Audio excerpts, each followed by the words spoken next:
Comment détoxifier votre esprit et arrêter de trop penser? Combien de fois avez-vous ressenti que votre esprit ne s'arrêtait jamais? Que les pensées vous envahissaient sans contrôle, rendant chaque jour plus lourd, plus confus, et parfois même accablant. Dans l'ère moderne, nous sommes constamment bombardés de stimuli, réseaux sociaux, actualités, obligations professionnelles, préoccupations liées à l'avenir. Tout cela s'accumule sous forme de bruit mental qui nous submerge et nous épuise. Et bien que nous soyons conscients de ce chaos, nous ne savons souvent pas comment détoxifier notre esprit, comment arrêter de trop penser. Aujourd'hui, nous allons explorer 11 stratégies simples mais puissantes que vous pouvez intégrer dans votre vie pour purifier votre esprit et apaiser votre flot de pensée. Chacune de ces stratégies s'inspire du stoïcisme, et ce qui les rend si efficaces, c'est leur simplicité. Vous n'avez pas besoin de compliquer votre existence ni d'opérer des changements drastiques. Au contraire, ce sont de petits ajustements quotidiens qui, mis en place progressivement, permettent à votre esprit de se libérer de la surcharge mentale et des préoccupations incessantes. Stratégie 1. Pratiquez l'instant présent. Commençons par un concept qui paraît simple mais que nous oublions souvent, vivre pleinement le moment présent. Combien de fois vous êtes-vous retrouvé prisonnier de vos pensées, ruminant le passé ou angoissant pour l'avenir? C'est l'une des principales raisons pour lesquelles notre esprit est si encombré. Nous passons notre temps à revivre nos erreurs, à anticiper ce qui pourrait mal tourner, et nous oublions l'unique chose que nous possédons réellement, l'instant présent. Le philosophe stoïcien Marc Aurèle disait: « Ne te laisse pas distraire par les pensées vagabondes. Concentre-toi sur ce que tu fais maintenant. » Cette phrase est puissante, car elle nous rappelle que la seule façon de réduire la surcharge mentale est de se recentrer sur l'instant présent. Trop penser est souvent le résultat d'une tendance à vivre en dehors du présent, dans des mondes qui n'existent pas encore ou qui ne peuvent plus être changés. Comment appliquer cette stratégie dans votre quotidien? Chaque fois que vous sentez votre esprit s'égarer vers des inquiétudes futures ou des regrets passés, faites une pause. Littéralement, arrêtez-vous, respirez profondément, et ramenez votre attention sur ce que vous êtes en train de faire. Par exemple, si vous faites la vaisselle, concentrez-vous sur la sensation de l'eau, le bruit des bulles de savon, le mouvement de vos mains. Si vous travaillez, focalisez-vous uniquement sur la tâche en cours, sans laisser d'autres préoccupations envahir votre esprit. L'aspect fascinant de cette approche, c'est qu'au début, cela demande un effort conscient, mais avec le temps, cela devient un réflexe naturel. À chaque fois que vous ramenez votre attention sur l'instant présent, vous entraînez votre esprit à ne plus vagabonder inutilement, à se recentrer sur ce qui compte vraiment, ici et maintenant. Le présent est la seule chose que nous pouvons contrôler. Les stoïciens nous enseignent que le passé est déjà révolu et que l'avenir est incertain. En vous concentrant sur le présent, non seulement vous purifiez votre esprit, mais vous commencez aussi à vivre de manière plus consciente et épanouie. C'est un changement subtil, mais qui a un impact profond sur votre bien-être mental. Stratégie 2. Établir des routines simples pour votre esprit. Passons maintenant à la deuxième stratégie, qui est l'une des plus efficaces, structurer votre esprit avec des routines simples. Avez-vous remarqué à quel point il est facile de se perdre dans ses pensées lorsqu'on manque de structure? C'est comme si notre esprit cherchait désespérément un point d'ancrage, et lorsqu'il ne le trouve pas, il se noie dans des pensées répétitives ou inutiles. C'est ici que les routines entrent en jeu. Il ne s'agit pas de se compliquer la vie avec un planning rigide, mais d'instaurer de petits rituels quotidiens qui permettent à l'esprit de rester occupé de manière constructive. Les stoïciens comprenaient parfaitement l'importance de la discipline mentale. Sénèque disait: « Ce n'est pas que nous manquions de temps, mais que nous en gaspillons beaucoup. » Ce principe est essentiel, avoir une routine, même minimale, vous aide à reprendre le contrôle de votre esprit et réduit le chaos mental. Comment mettre cette stratégie en pratique? Imaginez que vous commenciez chaque journée par un petit rituel. 5 minutes de méditation. Écrire quelques phrases dans un journal. Lire un paragraphe inspirant. L'important, c'est de choisir une habitude simple qui vous recentre sur l'instant et vous donne un sentiment de clarté. Ces moments de structuration offrent à votre esprit un cadre dans lequel évoluer, au lieu de le laisser errer sans direction. Si vous vous sentez submergé par tout ce que vous devez accomplir, une astuce stoïcienne consiste à découper vos tâches en étapes courtes et réalisables. Cela vous évite de vous sentir dépassé et de tomber dans l'excès de réflexion. Plutôt que de voir une liste interminable de choses à faire, concentrez-vous uniquement sur l'action immédiate suivante. Cette simple décision mentale de structurer votre journée permet déjà d'éliminer une grande partie du brouillard mental. Stratégie 3. Limiter la consommation d'informations inutiles. Passons à la prochaine stratégie, qui est particulièrement pertinente dans l'ère dans laquelle nous vivons, limiter la consommation d'informations inutiles. Nous sommes entourés de nouvelles, de réseaux sociaux et de notifications constantes. Et même si cela semble inoffensif, c'est en réalité un poison pour notre esprit. Chaque fois que vous consommez des informations qui ne vous apportent rien, vous remplissez votre cerveau de bruit supplémentaire, ce qui alourdit votre charge mentale. Les stoïciens étaient très conscients de l'importance de choisir avec soin l'objet de leur attention. Épictète l'a parfaitement résumé en disant « Assure-toi de ne pas te consacrer à des choses sans importance ». Combien de choses insignifiantes absorbons-nous chaque jour? Réfléchissez Y. Nous passons notre temps à consulter nos réseaux sociaux, à regarder des informations alarmantes ou à nous perdre dans des discussions inutiles. Chacun de ces moments est une goutte de plus dans le vase de la surcharge mentale. Le pire, c'est que nous ne réalisons même pas à quel point cela nous affecte. Vous pensez peut-être que faire défiler vos réseaux sociaux quelques minutes ne vous fait aucun mal, mais ces minutes s'additionnent. À la fin de la journée, votre esprit est encombré d'images, d'opinions et de données qui ne vous servent à rien. Au contraire, elles vous distraient, vous saturent et, pire encore, amplifient votre tendance à trop penser. Alors, comment appliquer cette stratégie? Tout d'abord, soyez conscient de ce que vous consommez. Avant d'ouvrir un réseau social ou de lire une information, posez-vous cette question, est-ce que cela va m'apporter quelque chose ou est-ce juste une distraction? Il ne s'agit pas de vivre coupé du monde, mais de sélectionner avec plus de soin les informations que vous laissez entrer dans votre esprit. Ensuite, fixez des limites de temps. Si vous aimez consulter vos réseaux sociaux, établissez un horaire pour le faire plutôt que d'y aller dès que vous vous ennuyez ou vous sentez stressé. Ce simple changement réduira considérablement le bruit mental. Enfin, privilégiez les contenus qui vous inspirent et vous instruisent, plutôt que de vous laisser happer par les nouvelles sensationnalistes ou les tendances du moment qui ne font qu'augmenter l'anxiété. Ce qui est fascinant, c'est qu'une chose aussi simple que limiter le flux d'informations inutiles peut avoir un impact énorme sur votre bien-être mental. En réduisant le bruit extérieur, vous réduisez aussi le bruit intérieur. Vous vous sentez plus maître de vos pensées et moins submergé par ce qui se passe autour de vous. Stratégie 4. Pratiquez la gratitude quotidienne. Parlons maintenant d'une stratégie qui, bien que simple en apparence, a un pouvoir de transformation incroyable, pratiquer la gratitude quotidienne. Vous en avez sûrement déjà entendu parler, mais peu de gens prennent réellement le temps de l'appliquer de manière constante. Or, la gratitude était une pratique essentielle pour les stoïciens, car elle aide à changer de perspective, au lieu de se focaliser sur ce qui nous manque, on apprend à apprécier ce que l'on a déjà.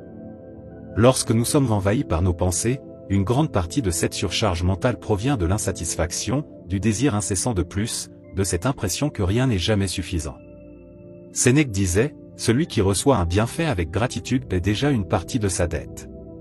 Cette phrase est clé, car elle nous rappelle que la gratitude n'est pas qu'un sentiment, c'est une action. C'est une manière de rendre à la vie ce qu'elle nous a offert. Et le plus intéressant, c'est qu'en la pratiquant, notre esprit devient plus léger. Mais comment la gratitude peut-elle aider à détoxifier l'esprit et à arrêter de trop penser?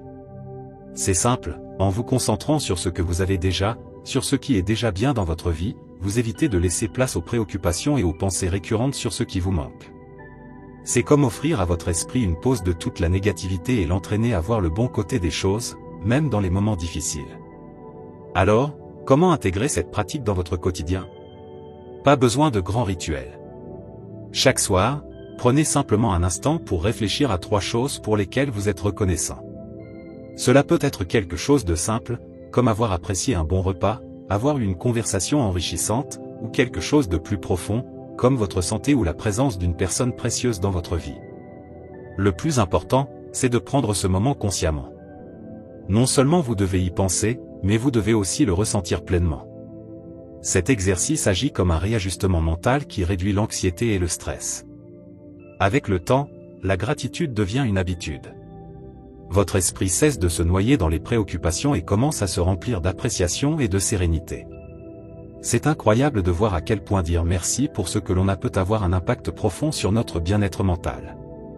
Stratégie 5, la technique de la visualisation négative. Passons maintenant à une stratégie un peu plus profonde et peut-être surprenante, la visualisation négative. À première vue, cela peut sembler contradictoire, penser à des choses négatives pour moins penser? Et pourtant, c'est une technique puissante du stoïcisme qui peut aider à détoxifier l'esprit de manière extrêmement efficace. Les stoïciens considéraient que réfléchir aux difficultés et aux pertes possibles n'était pas du pessimisme, mais une manière de se préparer mentalement à tout ce que la vie pourrait apporter. Marc Aurèle l'a bien résumé en disant « Prépare-toi à tout, comme un soldat à la bataille ». Le principe est simple, envisager mentalement le pire vous permet de ne plus en avoir peur.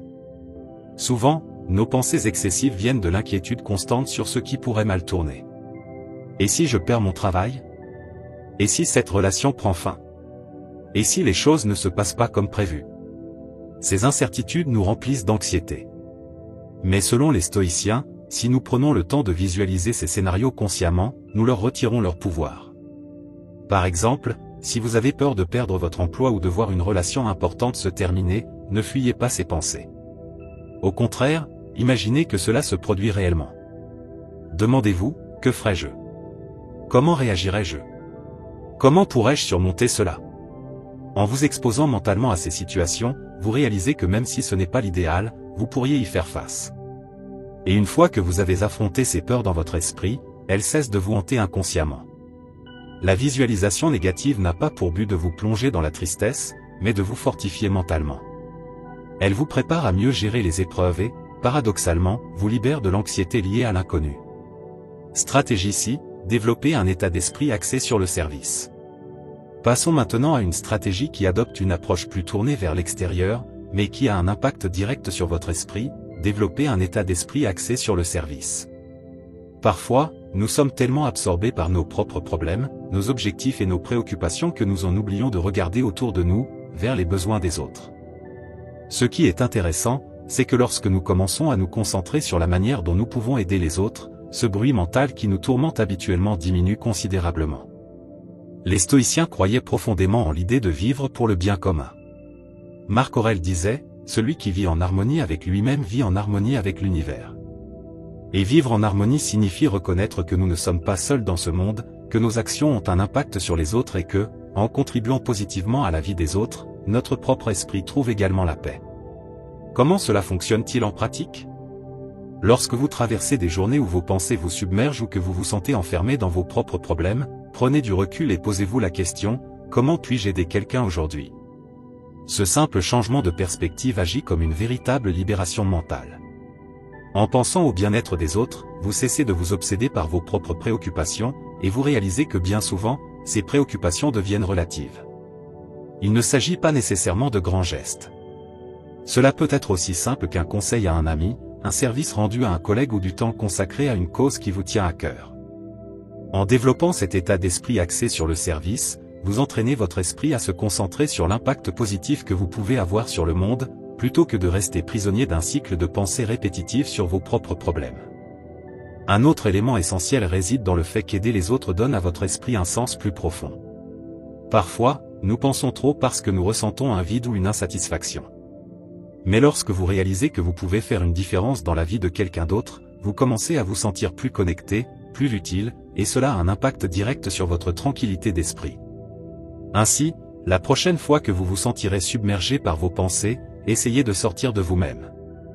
Demandez-vous comment vous pouvez contribuer à la vie des autres, même de manière minime. Même de manière minime. Vous remarquerez alors que votre esprit commence à s'éclaircir, que ce cycle de pensée s'estompe progressivement et que le simple acte de servir vous apporte une sensation de paix et de but. Stratégie 7, apprenez à dire non. Passons maintenant à l'une des stratégies les plus libératrices et détoxifiantes pour l'esprit, apprendre à dire non. Ce petit mot a un pouvoir incroyable lorsqu'il s'agit de réduire le stress et la surcharge mentale. Bien souvent, nos pensées s'emballent parce que nous nous engageons dans trop de choses à la fois. Nous nous sentons obligés de dire « oui » à tout, obligations sociales, travail supplémentaire, services rendus aux autres, et avant même de nous en rendre compte, nous sommes pris au piège d'un enchaînement de responsabilités qui ne nous laisse aucun répit. Sénèque disait « c'est une folie d'être exigeant avec les autres et négligent avec soi-même ». En d'autres termes, si vous ne fixez pas de limites, vous finirez par vous perdre dans les exigences extérieures, et c'est votre esprit qui en paiera le prix. Dire « oui » à tout revient à vous surcharger de responsabilités, bien au-delà de ce que vous pouvez réellement gérer. Cela alourdit votre esprit et augmente la quantité de choses auxquelles vous devez penser. C'est comme remplir un verre déjà plein, à un moment donné, il déborde. Apprendre à dire non ne signifie pas être égoïste ou insensible. Au contraire, c'est une façon de protéger votre bien-être mental et de vous assurer que vous avez suffisamment d'énergie pour vous consacrer à ce qui compte réellement. Lorsque vous apprenez à fixer des limites, vous réalisez que vous n'avez pas à tout faire ni à satisfaire tout le monde. Et cela est incroyablement libérateur. Comment appliquer cette stratégie au quotidien? La prochaine fois que l'on vous demande quelque chose et que vous sentez que cela va ajouter du stress ou une charge supplémentaire à votre vie, prenez un instant pour vous poser cette question: ai-je vraiment envie et suis-je en mesure de faire cela? Si la réponse est non, alors dites non avec respect et fermeté. Vous n'avez pas à vous justifier ni à vous sentir coupable de privilégier votre paix intérieure. Dire non, c'est aussi apprendre à éliminer les engagements inutiles qui ne vous apportent rien. Peut-être y a-t-il des activités dans votre quotidien qui ne vous servent plus, mais que vous continuez à faire par habitude ou par pression sociale.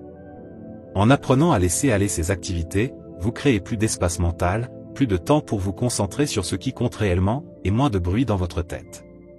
C'est fascinant de voir à quel point un simple « non » peut réduire la quantité de pensées et de préoccupations qui envahissent votre esprit. Plus vous serez clair sur vos limites, plus votre esprit sera apaisé.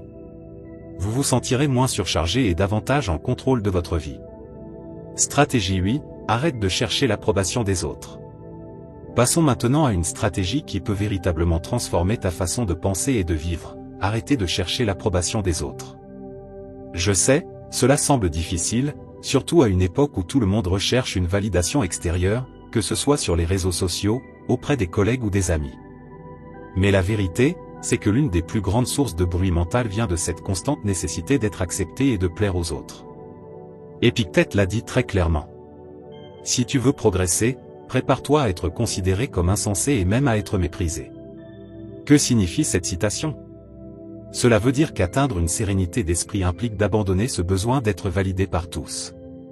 En cessant de chercher l'approbation externe, tu te libères mentalement et tu t'autorises à être pleinement toi-même, sans pression extérieure. La quête perpétuelle de l'approbation crée un tourbillon mental épuisant. Tu te demandes constamment: que vont-ils penser si je fais ceci? Et s'ils n'aiment pas ce que je dis? Suis-je assez bon à leurs yeux? Ce type de pensée agit comme un poison silencieux, sabotant peu à peu ta tranquillité d'esprit. Et la réalité, c'est que tu ne pourras jamais plaire à tout le monde. Il y aura toujours des gens qui ne seront pas d'accord, qui ne comprendront pas ton point de vue ou qui auront une opinion différente. Alors, commence à observer quand tu agis en fonction des attentes des autres. La prochaine fois que tu prends une décision, demande-toi: flèche droite noire, est-ce que je fais cela parce que je le veux vraiment ou parce que je cherche à être approuvé? Si c'est pour l'approbation des autres, c'est le moment de revoir tes priorités et de choisir ce qui est bon pour toi avant tout. Lorsque tu arrêtes de rechercher la validation extérieure, quelque chose de magique se produit. Coche caractère gras, tu ressens un immense sentiment de liberté. Coche caractère gras, le poids des attentes des autres disparaît. Coche caractère gras, ton esprit devient plus clair et plus paisible. Coche caractère gras, et paradoxalement, les personnes qui comptent vraiment t'apprécieront davantage pour ce que tu es réellement. Autre conseil, limite ton temps avec les personnes qui te font sentir que tu dois constamment leur prouver ta valeur. Certaines personnes jugent ou critiquent en permanence, nourrissant ainsi ton besoin de validation. En posant des limites et en choisissant avec qui tu passes du temps, tu protèges ta santé mentale. Enfin, rappelle-toi ceci: l'approbation la plus importante est la tienne. Quand tu es en accord avec toi-même, les opinions extérieures perdent leur pouvoir et ta tranquillité d'esprit devient inébranlable. Stratégie 9, simplifie tes décisions. Passons maintenant à une stratégie simple mais puissante: réduire le nombre de décisions que tu prends chaque jour.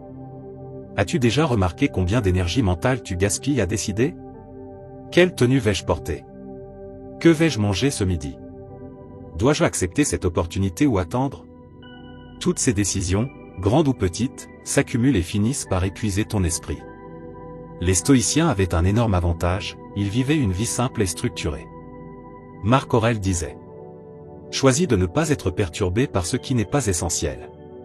Appliquer cette philosophie te permet de libérer ton esprit pour te concentrer sur ce qui compte vraiment. Le problème n'est pas d'avoir des choix, mais de se perdre dans des micro-décisions inutiles qui drainent ton énergie. Petit losange bleu solution, crée des systèmes et des routines. Pour éviter de trop réfléchir, instaure des règles dans ta vie. Par exemple, coche épaisse blanche, planifie tes repas pour la semaine au lieu de décider chaque jour. Coche épaisse blanche établit une routine matinale pour éviter de réfléchir à quoi faire au réveil. Coche épaisse blanche classe tes tâches par ordre de priorité pour éviter de perdre du temps à choisir où commencer.